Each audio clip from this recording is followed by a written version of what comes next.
루크레티우스 생화학의 유산이라.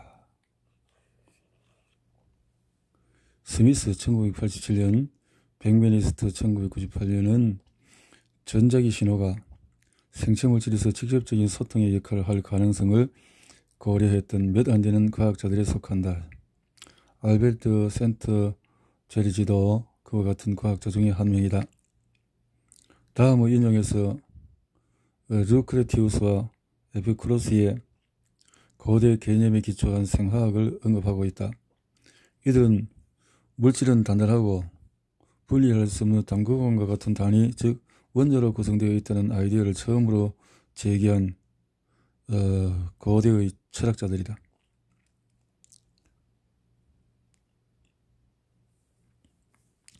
루크레티우스 생화학자들은 분자들이 서로 닿지 않으면 상호작용이 일어나지 않는다고 가정한다. 이 적은 에너지 밴드나 전기장을 통한 그러한 물리적인 접촉 없이 다양한 상호작용이 일어날 수 있고, 이는 생물학적인 반응 기질로서의 물과 물 구조를 바탕으로 나타난다는 개념을 뒷받침하고 있다. 물은 단지 분자들 사이의 공간을 채우는 것이 아니다. 물은 그 이상이다. 물은 생명체 자체의 일부이다.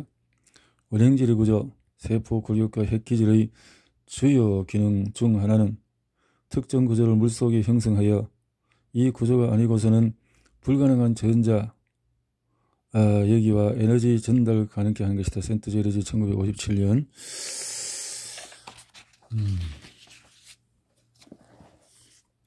물의 중요성은 아무리 강조해도 지나치지 않는다.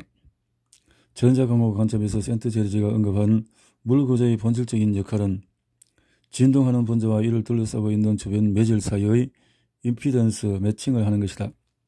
임피던스 매칭은 한 매질에서 다른 매질로 에너지와 정보를 전송할 때 반사를 최소화하면서 효율을 높이는 데 필수적이다. 다시 말하면 물은 세포와 조직 생체기질에서 분자 골격을 조절하는 동시에 그것에 의해서 조절을 받는다. 전자기적인 상호작용에 대해서는 근거도 많고 그 개념도 단순하지만 많은 과학자들은 그것을 파악하기가 어려웠다.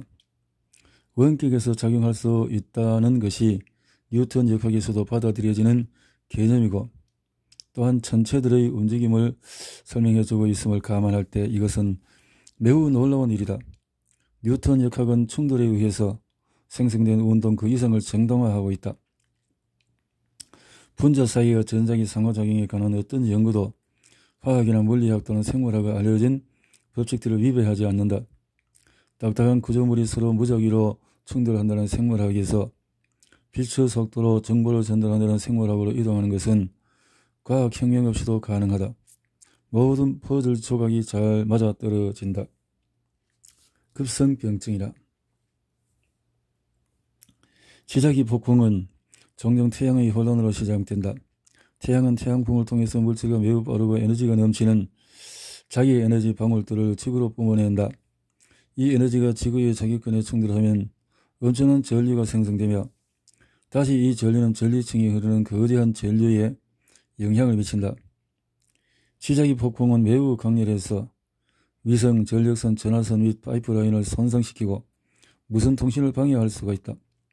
자동차 시동을 막을 만큼 강력한 이러한 현상들이 생리 및 행동에 영향을 미칠 수 있는 것은 놀라운 일이 아니다. 시작이 결하는 다양한 질병 및 사망의 발생과 관련이 있다. 다음 목록은 이 주제에 대한 방대한 문헌들 중에 일부를 예시하는 것이다. 심혈관 문제를, 발작 간질 경련도, 저체온도, 두통도, 전정 문제, 박테리아 성장에도, 안구 내압에도, 수면에도, 사망케도 한다. 1920. 추가로 다양한 행동의 변화들이 보고되고 있다. 범죄하는데도, 공격성을 만드는데, 불안증을 만드는데도, 우울증을 만드는데도, 주의력과 기억 상실에도, 사고. 이러한 연구를 재현하는 노력들은 상충되는 결과들을 가져왔다. 그 이유에 대해서는 하인스워스 1984년에 상세히 논의되었다. 그 주요 문제점은 생체 시스템이 저에너지 신호에 매우 민감하고 개개인이 매우 다양한 반응을 보인다는 점이다. 일부 개인들은 지자기 폭풍과 이와 관련된 기상현상으로부터 부정적인 영향을 받고 일부는 중립적이며 또 다른 이들은 이익을 얻는 것 같다. 이 때문에 관련성을 증명하기 위해서는 방대한 양의 자료가 필요하다. 신체 구조와 관련된 개별적인 다양성에 대해서는 아래의 스칼라파 참조하고 상관성 연구를 보완하기 위해서 어떤 연구자들은 지자기 변수들을 시뮬레이션해서 간질 발작 발생이나 반응 시간의 변화 등을 살펴봤다. 초기 문헌들의 리뷰는 라자잠과 미트라 벤카타라만에 의해서 발표되었다. 벤카타라만은 맥동 자기장의 효과가 발작을 유발한다고 잘 알려진 성강 현상과 유사하다고 주장했다. 이것은 모든 형태의 맥동 에너지가 내포와 동조될 수 있음을 감안할 때 타당한 가설이다. 전자기 오염과 기타 질병들. 격렬한 논쟁이 진행되는 동안에 50Hz, 60Hz의 가전제품들, 전자레인지, 무선 송신기, 컴퓨터 등에 의해서 발생하는 보이지 않는 전자파 노출과 연관되어 심각한 건강 문제들이 발생하고 있다. 또한 심각한 진화들이 지구 유해파와도 연관되어 있다. 시혈장에서는 유기체들이 환경의 극도로 작은 신호에 굉장한 민감도를 가지고 있다는 것과 많은 물리학자들이 생물학이 잘못되었다는 결론에 도달한 이유에 대해서 설명했다. 이 물리학 생물학 딜레마는 생체 시스템이 더 큰 자기일수록 더 큰 반응을 일으킨다는 논리를 완전히 거부한다. 는 것이 분명히 1970년대 후반에 해결되었다. 생체 조직은 비선형, 협동적, 일관적이며 주파수 및 강도 측면에서 매우 특정한 대역에 반응할 수 있다. 환경의 미세한 신호에 대한 생체 시스템의 민감성을 충분히 이해한다면 자연적 및 인공적 전자기장이 건강에 미치는 영향에 대해서 더욱 잘 이해할 수 있을 것이다. 이전에서 프렐리의 모델을 설명했다. 이 모델에서 생체 시스템의 민감성은 수많은 분자들이 전자 망원경의 안테나처럼 규칙적인 배열을 형성하기 때문에 가능하다고 본다. 테네포드와 카운의 1987년은 여러가지 모델을 검토했다. 여러가지 어떤 경우든 극저주파 범위의 전자기장, 이것이 광범위한 세포 체계에 미치는 영향이 지금은 잘 증명되어 있다. 리버디와 동료들은 전자기장이 배양된 세포에 미치는 영향에 대해서 연구했다. 잘 통제된 조건 하에서 그들은 분명히 전자기장의 효과를 확인했고 세포 조절 과정에서 작용하는 부위를 식별했다. 그러나 미국 연방윤리조사위원회는 리버디가 과학적인 부정행위를 하였다고 선고했다. 그는 1992년에 출판된 두 편의 논문에서 데이터를 위조하고 조작한 것으로 의심받았다. 이 분야의 전문가들은 토론 결과 리버디는 언론에서 두드러지게 보고되고 모순된 관련성도 없는 주장들의 획책으로 인해 불공정하게 취급된 것으로 추정이 된다. 1999년 7월 24일 뉴욕타임즈 일면을 보면 리버디의 부정행위 폭로 사건은 전력이 안전하다는 주장에 힘을 실어주는 것으로 보인다는 기사 내용이 있다.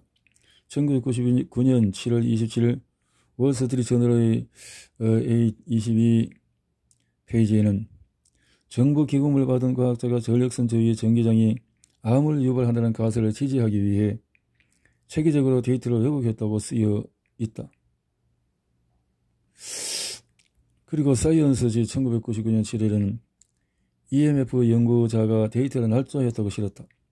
이 터무니없는 헤드라인은 리버디와 그의 연구와는 실제로 아무런 관련성이 없다. 리버디는 결코 전력선 저위의 전기장이 암을 유발한다고 언급한 적이 없다. 실제로 인류에서 문제 삼은 것은 그의 데이터와 해석이 아니라 단지 데이터를 어떻게 그 프로에 나타냈는지에 대한 것이었다. 더욱이 리버디는 널리 존경받고 있으며 그의 주요 결론들은 다른 실험실에서도 확정되었다. 여기 몇 가지 결과들이 있다. 무선 주파수 방사는 인간 면역 호르몬을 변화시키고 T림프구와 B림프구에 영향을 미친다. 이 효과는 현재 미국에서 권장되는 안전한계인 0.4 WKG 보다도 낮은 전력 수준에서 발생한다. 1984년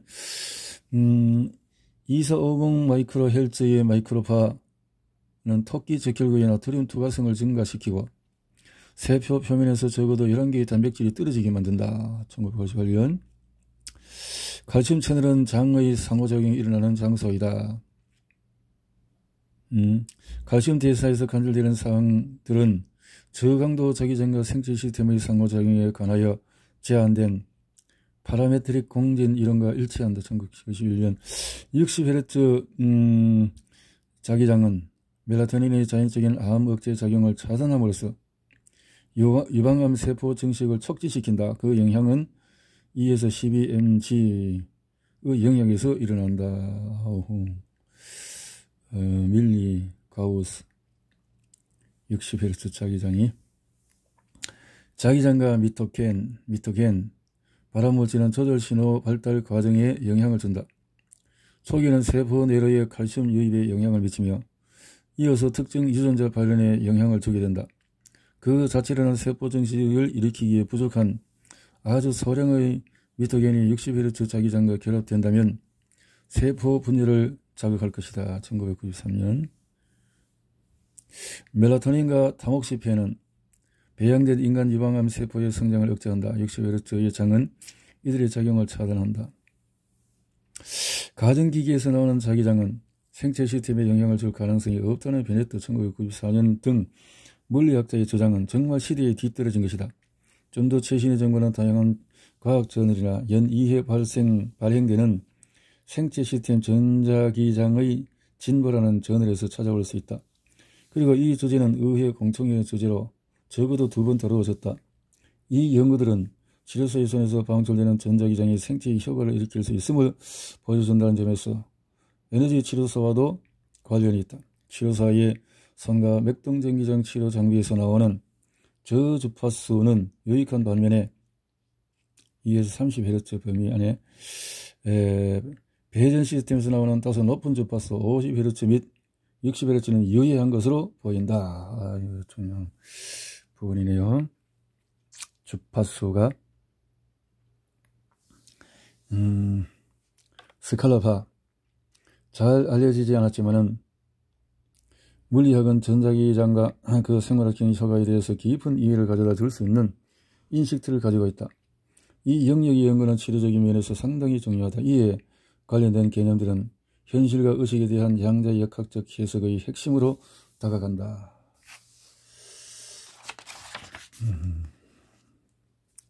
간섭, 위상이 서로 같은 파동이 합쳐서 더 큰 파동을 생성하는 보강산업, 위상이 일치하지 않아서 서로 감쇄 또는 소멸시키는 상쇄 간섭, 이런 것들.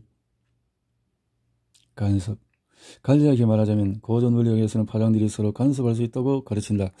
두 개의 파동이 동일한 주파수를 가지고 위상이 같을 때 두 진폭이 더해져서 더 큰 파동이 만들어진다. 이것을 보강 간섭이라고 일컫는다. 파동들의 위상이 일치하지 않으면 진폭을 감쇄시켜 서로를 부분적으로 또는 완전히 상쇄시키거나 소멸시킬 수가 있다. 이것을 상쇄 간섭이라고 한다. 장 개념은 1846년 마이클 패러데이에서 기원한다. 그러나 20세기가 시작되자마자 상대성 이론과 양자역학의 도입으로 장은 포텐셜이라고 불리는 더 근본적인 실체의 관점에서 표현되어야 할 필요가 생기게 되었다. 휘테커는 이를 인식하였고 테슬라는 포텐셜 파동을 발생시켜서 이를 비전자기파라고 불렀다. 우리가 자기장과 전선이나 생체 조직과 같은 도체에 전류 흐름을 유도한다고 말할 때 사실 효과를 일으키는 것은 장 자체가 아니라 그 장의 포텐셜 요소이다. 포텐셜에는 전기 스칼라 포텐셜과 자기 벡터 포텐셜 두 가지 종류가 있다. 이러한 개념이 물리학에서 단계적으로 제거되었던 방식에 대해서는 물리학자 올리버 헤비사이드에 대한 책에 요약되어 있다. 또한 콘스탄틴 메일이 쓴 스칼라파를 통해서도 볼 수 있다. 오랫동안 이러한 포텐셜은 실제 존재하지 않으며 중요하지도 않다고 여겨졌다. 이것들은 양자 방정식을 단순화하고 균형을 맞추는 데 필요한 추상적인 개념들처럼 생각되었다. 이 이론에 훨씬 더 많은 것이 있다는 것이 아하로노프와 봄의 고전적인 논문에서 밝혀졌다. 이 저자들은 포텐셜이 반드시 물리적인 현실성을 가지고 있음을 보여주었고 이를 증명해주는 몇 가지 실험을 제안했다. 자기 벡터 포텐셜의 첫 시에는 전기장과 자기장이 완전히 코어 내에서만 있고 외부에서는 절대 존재하지 않도록 설계된 코일을 이용했다. 전자빔을 코일 주변의 힘이 없는 영역으로 통과시켰음에도 불구하고 위상 변화가 일어났는데 이는 비전기적인 비자기적 물리적 실체가 반드시 작용하고 있음을 나타낸다. 이 실체는 자기 벡터 포텐셜 또는 자기 A장이다. 후속 연구에서 전기장이 존재하지 않는 영역에서 전기 스칼라 포텐셜이 존재함을 증명했다. 이 두 현상을 모두 양자역학의 이정표가 된 아흐로노프 봄 효과라고 부른다. 전문적인 세부 사항에 대해서는 올라리오가 포페스쿠의 논문을 참고하라. 그러므로 상세 간섭, 즉 고전적인 장들이 서로를 소멸시키는 상황에서도 전기 스칼라 포텐셜과 자기 벡터 포텐셜은 남아있다. 본질적으로 원리 파동에 포함된 에너지와 정보는 간섭에 의해서 파괴되지 않는다. 사실 고전적인 전기장애는 실제로 서로 간섭하는 두 개의 포텐셜 파동으로부터 유도된다. 아흐로노프 봄 효과는 양자 방정식의 균형을 맞추기 위해서 필요한 초상적인 개념에서 시작되었지만 점차로 전자기기에 실제 응용되기 시작했다. 스칼라파는 커뮤니케이션 시스템 수색 및 구조 작업 동안 사람이나 동물을 찾기 위한 장치, 무선 전력 전송 등에 사용되고 있다. 코일 디자인을 다양하게 고안하면 전기장 및 자기장 벡터를 서로 상쇄하도록 간섭시킬 수가 있다. 그림에서는 다양한 코일들이 생성하는 파동과 장을 설명하고 있다. 스칼라파는 전자보다는 원자핵과 상호작용하는 것처럼 보인다. 이러한 상호작용은 양자 세격으로 설명할 수 있다. 이 파동들은 패러데이 상자나 다른 종류의 차폐 시설로 차단되지 않는다. 아마도 이 파동들은 생체 시스템에 의해서 방출되며 치유에 밀접하게 관련된 것으로 보인다. 1998년 스칼라 포텐셜은 특이한 성질을 지니고 있다. 공간은 모든 것으로 적극적으로 전파되고 거리에 따라 소실되지 않는다. 반대로 벡터 포텐셜은 속도가 유한하다. 실제 세계에서 스칼라파는 환경의 장들이 마주치게 되어서 공간으로 무한정 확장되는 것을 막는 복잡한 상호작용이 일어난다. 수리 물리학적으로는 스칼라파가 순간적으로 전파되는 것이 당연하지만 종종 명백하게 비물리적인 양상으로 일축되고는 한다. 1975년 전자기장과 관련한 현재의 상황은 100년 전과 별반 다르지 않다. 맥스웰 패러데이와 앙페르 가우스가 도달했던 지식들을 결합했을 때 그는 3억 미터 섹타의 속도로 에너지를 전달할 수 있는 전자파가 반드시 존재한다고 선언한다. 당시에 그 제안은 완전히 터무니없는 것으로 여겨졌다. 그 후에 헤르츠는 맥스웰이 옳았음을 보여주었고 마르코니는 이 현상을 적용하여서 무선 송신을 실험하였다. 우리의 역사를 되돌아보면 어떤 현상이 수학적으로 존재해야 하지만 실제로 증명하기까지 수년이 걸렸던 적이 여러 번 있었다. 장은 측정하기 쉽기 때문에 스칼라파나 벡터 포텐셜은 보다 전기장과 자기장에 대해서 더 많이 알려져 있다. 스칼라파, 벡터 포텐셜 그리고 이들의 생체 효과를 실험적으로 증명하는 것은 매우 어렵다. 현재 이들의 존재를 보여줄 최선의 방법은 전자기적으로 민감한 사람들을 대상으로 시험해보는 것이다. 전기장과 자기장이 유기체와 상호작용한다는 사실은 널리 받아들여지고 있으나 스칼라파와 포텐셜파가 실제로 전기장의 효과를 뒷받침하고 있는지에 대해서는 의심하는 연구자들도 있다. 스칼라파와 바디워크. 스칼라파 연구로부터 에너지 바디워크와 에너지 의학의 진화에 도움을 줄 만한 중요한 성과들이 많이 나오고 있다. 뇌와 심장, 눈, 근육, 기관에 의해서 방출되는 것이든 또는 치료선의 기공사의 손에 의해서 방출되는 것이든 인체가 생성하는 생체 전기장, 자기장은 역시 스칼라파와 벡터 포텐셜이 연관될 것이다. 몸의 에너지적인 구조가 자체 소멸장을 형성하여 결과적으로 생체 스칼라파를 만들어내는 방식을 살펴보는 것이 중요하다. 더욱이 환경의 에너지장은 자연적으로 인공적이든 역시 스칼라 및 벡터 요소를 가진다. 예를 들어서 시험한 공지는 다음의 5가지 양으로 기술된다. 전파 속도, 전기장, 자기장, 전기 스칼라, 포텐셜, 자기 벡터, 포텐셜, 슈만 공진, 초저파 공전, 지구 유해파의 생물학적인 효과뿐만 아니라 다우적인 현상이 아하로노프 봄 효과와 어느 정도 관련이 있는지를 확인하기 위한 연구가 더 필요하다. 근접장 상호작용은 치료사와 환자처럼 상호작용하는 두 요소의 에너지이 충분히 가까이 있을 때 일어나는 것이다. 거리에 따라서 그 강도는 급격히 떨어진다. 그렇다면 거리와 무관하게 작용하는 다른 치유 기법들은 도대체 어떤 메커니즘일까? 원격 치유와 중복 기도 효과에 대한 최근의 대규모 연구들은 서로 멀리 떨어져 있어도 효과가 있음을 보여주고 있다. 먼 거리에서의 미미한 상호작용의 개념은 영의 동시성 개념에 구현되어 있으며 1987년 돈 라이더 닉슨의 관련 기법들에도 녹아있다. 뿐만 아니라 텔레파시와 투시와 같은 현상이 일부 과학자들에게는 설득력이 없어 보이겠지만 이제는 무시하기는 너무나 많은 증거가 있다. 1997년 어떤 학자들은 양자의 비국소성같이 양자역학에서 잘 증명된 특이한 성질로 이것을 설명할 수 있으리라고 기대한다. 비국소적 현상은 미지의 형태의 에너지에 의해서 매개되고 이들을 막연하게 미묘 에너지라고 부른다. 어떤 사람들은 의식의 본질적인 물리적인 우주의 구조에 대한 단서로서 이러한 현상을 바라본다. 다른 이들은 에너지라는 단어는 부적절하며 치유에 관련해서는 사용하지 말아야 한다고 주장한다. 이것의 소위 철학적이고 형이상학적인 함의는 계속 진행 중인 토론의 주제이기도 하다. 비국소적인 상호작용에 대한 핵심 연구들은 그린버그 질버바운 1992년과 그 동료들에 의해서 발표된 바 있다. 감정적으로 연결되어 있는 느낌에 이른 피험자 쌍은 서로 상관된 내전도 패턴을 보이고 공간적인 분리나 전자기장 차폐 패러데이 상자에 의해서 감쇄되지 않는다.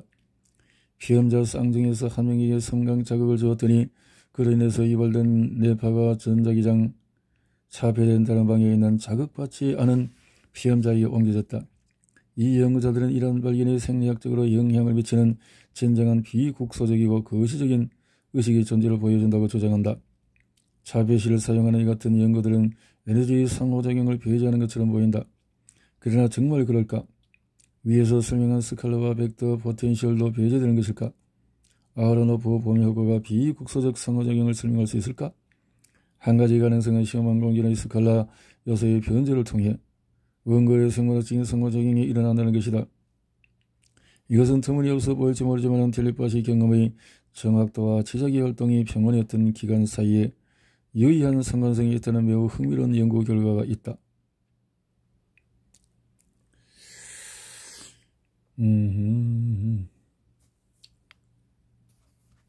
구조적 바디워크와의 관련성은 아이다 롤프는 생체의장과 지구장 더 큰 관련성을 중요시했다. 신부조직 정렬 기법. 그래서 이렇게 생체 자기장은 스칼라나 벡터 포텐셜로 반환될 것이다. 신중한 해피.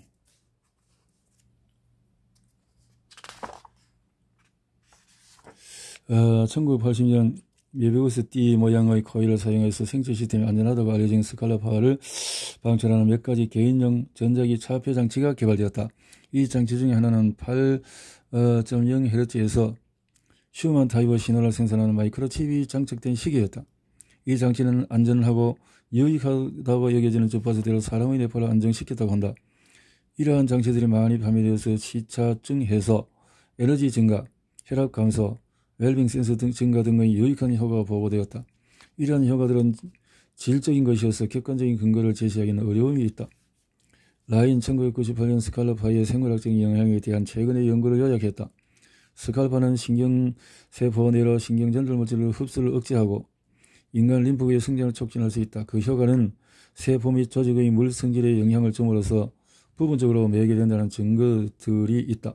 여기에서 60mW의 소비 전력 범위의 더 강력한 스칼파 방출 기기들이 개발되고 있다.